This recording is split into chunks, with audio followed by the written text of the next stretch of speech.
Hello, I'm Stephen Thomas. I'm a podiatrist, which is a foot and ankle specialist. In this video, I'm going to show you footage of the full procedure involved of removing 2 big toenails of a patient who was very kind in allowing me to film this. As you'll soon see, there's 2 big toenails. They're extremely swollen and painful, and this being caused by something called Retronychia. Retronychia is a condition where the nail becomes jammed. So as the new nail is trying to grow out and it can't grow out because it's blocked, you get this buildup of pain and swelling. If you're very squeamish, please don't watch this video. And as usual, please like the video if you like the video. You can subscribe to the channel if you'd like to keep up to date, and drop any comments you have down below and I will get back to you. This patient had no medical conditions, medications, previous surgery or allergies. They presented with pain in both big toes that gradually worsened over the past 4 months with no obvious cause. They had visited A&E, saw a couple of GPs and a podiatrist over this period. They had received 2 courses of antibiotics from A&E and the GPs, which mildly improved symptoms temporarily. The podiatrist advised removal of the nails. They came to see me for a second opinion. As you can see, the very swollen and painful big toes around the toenails. This is what we call paronychia. Now, paronychia can resolve with antibiotics, but this case of paronychia was caused by retronychia. And retronychia is when the nail gets jammed at the proximal nail fold. So as the nail root is constantly producing nail, it's being blocked by this jammed nail. So as you can imagine, you develop worsening swelling and pain. One of the giveaway signs of this type of paronychia caused by retronychia is if the nails involved do not seem to be growing, and this was the case with this patient. So in this case, I'm going to remove both of the jammed toenails so that new nails can freely grow back out. Okay, all right, here we go. 3, 2, 1. So local anaesthetic injection does sting a little bit. There are 4 main nerves in the toes, one either side at the top and one either side at the bottom.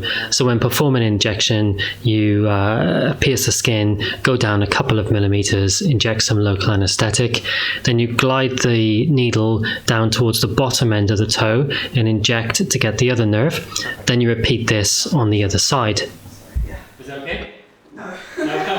It's often believed that the nerves themselves are injected, but that's not the case. When you're performing an injection, you place the needle as close as you can to where you think the nerve is, and then when you inject, the idea is to bathe the nerve in the local anesthetic so that this breaks the pain transmission.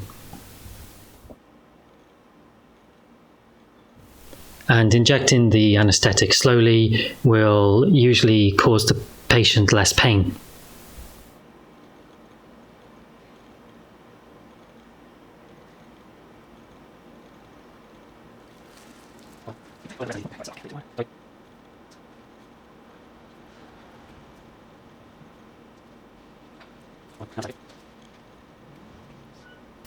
And now we just wait for the anaesthetic to take effect.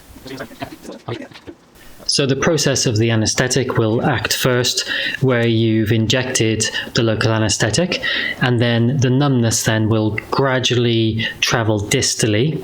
So the tip of the toe is always the last part to go numb. And then here, just wiping down the toe one last time before the procedure. So before commencing with the procedure, you check the 4 quadrants of the toe to check which nerves have or have not gone off. And then you know which nerve may or may not need a top-up. So just going to top up some of the nerves so that the toe is completely numb before we begin the procedure. For anyone interested, these are ultra safe needles and handles, so they reduce the risk of needle stick injuries. The needles included in these are 27G long, so they're very thin. They're thinner than the traditional blue, and they're slightly thinner than the orange needles as well. The length is not too important for the depth of the toes, but what's good about that is that the long needles have lots of flexibility. So if the patient moves a little bit with the injection, sometimes they can do that with the discomfort, you can be sure that the needle will absorb some of the bounce. And then one final check to make sure the toe is completely numb before we begin. So the toes are nice and numb, and we can begin the procedure. Listen to music. Now these blue rings are called tourniquets. As you roll them over the toe, they squeeze the blood out of the toe. So during the procedure, there shouldn't be any bleeding. Now this is important for this type of procedure because after the nail's removed, you want to make sure that you can see everything very clear down there. Make sure there's no nail at all left down there that could hinder new nail regrowth. So this is a nail elevator. I'm trying to carefully separate the nail from the nail bed using minimum necessary force. I'm trying not to disturb the nail root, as damage to the nail root can cause a thicker or deformed nail. Now these are forceps, so you clamp this to the nail and very gradually try and slowly take the nail off in one whole piece.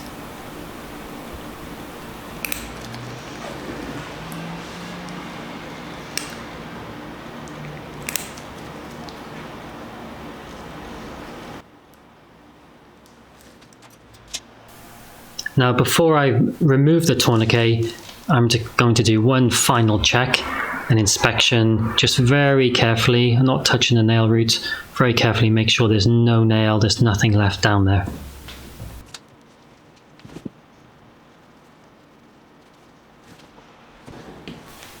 And now just irrigating the area out, make sure it's nice and clean. And then taking the tourniquet off, and you'll notice now as you take that off, the toe then becomes pink at the end where the blood rushes back to it. And if there is going to be any bleeding, this is when you'll notice it. Bleeding a little bit.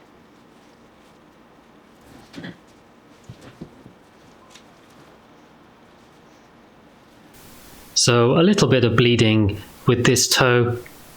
I'm just going to change this, put some fresh gauze on there, leave it on there, and then proceed with the left big toenail. And again, in the same fashion, slowly rolling a tourniquet over the toe to squeeze the blood out of the area.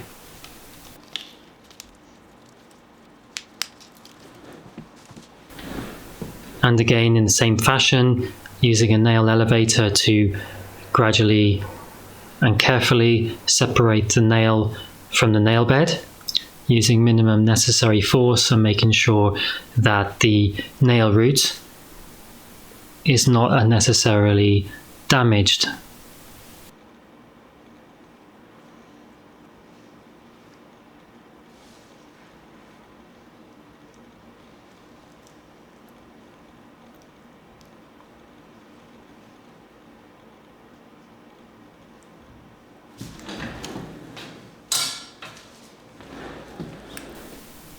And then using forceps to slowly take the nail off.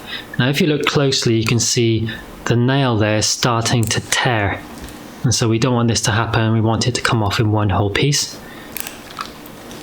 And then the nail does come off in one piece. There you go, both nails off in whole pieces.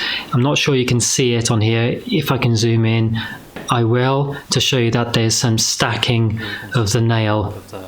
There's one nail on top of the other here. It's been trying to, which is basically just some layers of nail at the base and the root where it's been unable to grow out.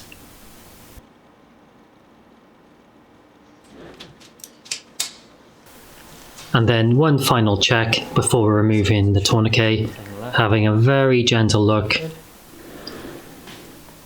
All looks clear.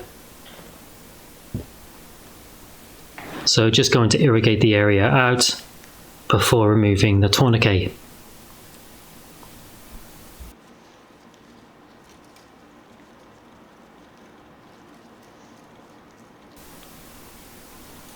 Good.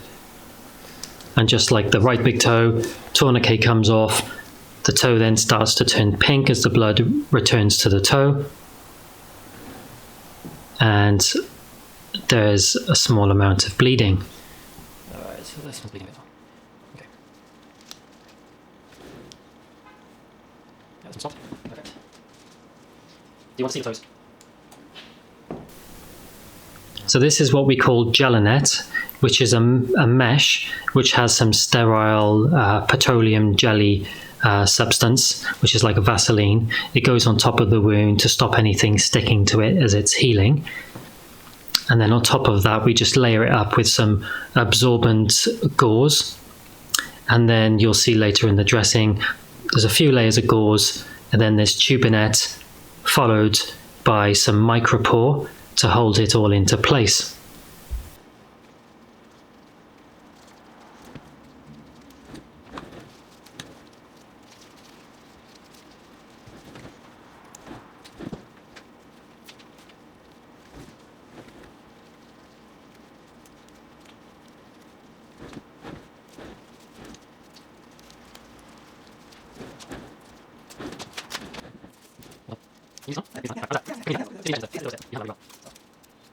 And then the most important part, the finishing touch of any dressing.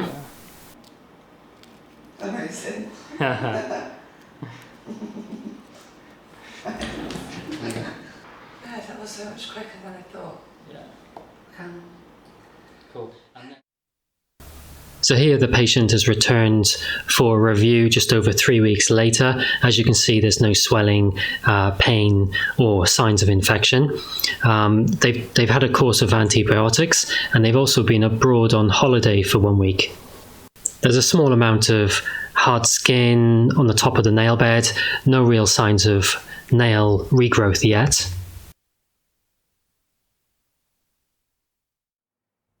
And then this is the patient 2 months post-operative.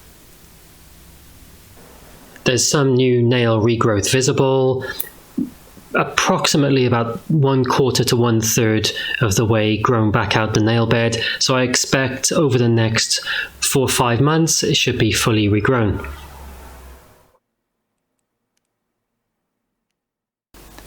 I hope you found that video useful. Please like and subscribe to the channel, drop any comments you have down below, and I will see you soon.